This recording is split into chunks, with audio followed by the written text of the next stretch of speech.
There are so many stretches out there, from the gym class warm-ups to the yoga class specials to gymnastics training for the splits. Which ones are really worth your time? Let's find out. When it comes to the human body, there's specific ranges of motion that we should all maintain to be healthy. We're all slightly different. There's no one size fits all, but we think that these 5 stretches will keep you healthy and feeling good. So Trevor and I are going to break these down for you. Let's go. Got tight hammies? Then join the club. A nice way to work on the flexibility of your whole backside is the forward fold. Can you touch the ground with your knees straight? Can you get your hands flat? There's a lot of different ways that we can work on your forward fold. You can try to relax and sink into the stretch, or you can add weight or extra force to pull you deeper into a stretch. You can even elevate your toes if you need to stretch your calves, because that's what you feel when you go into your hamstring stretch. Or if your hamstrings are really stubborn, we can work directly on them by flattening the back. Everyone responds differently to these techniques, but in general, you should have a good forward fold. Opening the inner thighs is really important for healthy hips. You don't have to be able to do the side splits, but you should be able to open your hip to the side. The basic butterfly stretch can go a long way. We like to put the back up against the wall and to drive the knees downward. You should use your butt muscles to pull your knees downward.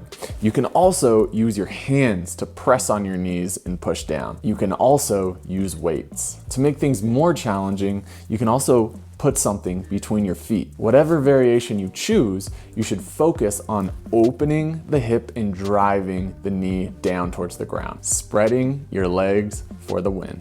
According to Men's Health, the #1 cause of death in 2021 was tight hip flexors.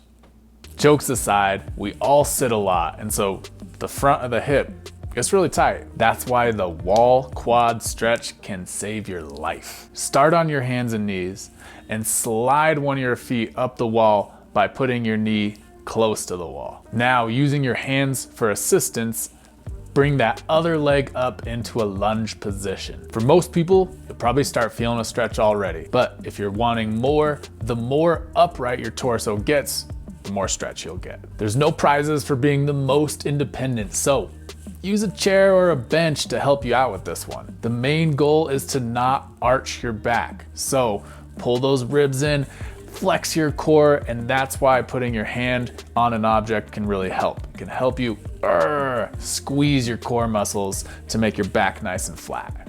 Lat stretch. The lats pull your arms downward, and if you don't frequently put your arms over your head, they can become stiff. A really simple way to start stretching your lats is a horizontal hang. You can simply grab something at hip height and hang backwards. You can do this with both arms, or you can do it with one. The key here is to relax the shoulder and to slightly round the spine. A different variation is the butcher block stretch. In a kneeling position, grab something with your hands to keep them apart. Place your elbows down on a surface. Let the chest fall down towards the ground lightly while maintaining rounding of the back. Stretch those lats and your shoulders will feel great.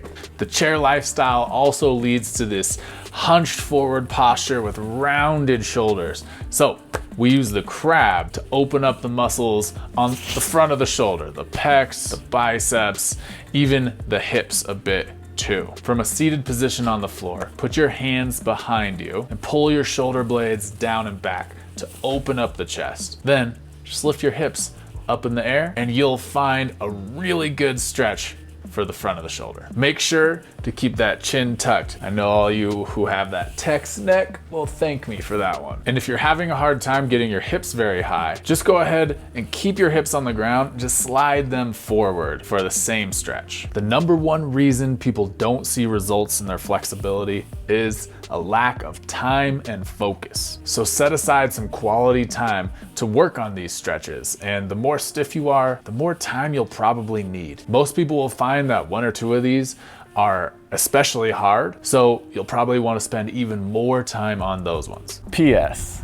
Last but not least, we think everybody should spend a good amount of time sitting in a squat. We don't necessarily consider it one of our stretches because the squat is a position that we should be using to get strong in, to rest in, but this can have such a good effect on the ankles, the knees. It's another good position for your hip and even your spine. So for me, whenever I have a free minute, I just like to get down here, and even if I'm on the phone or hanging out with friends, I just, work on my body a little bit. That's how we do it. Also want to give a quick shout out. I was on Fitness FAQ's podcast. We talked a lot about stretching and calisthenics.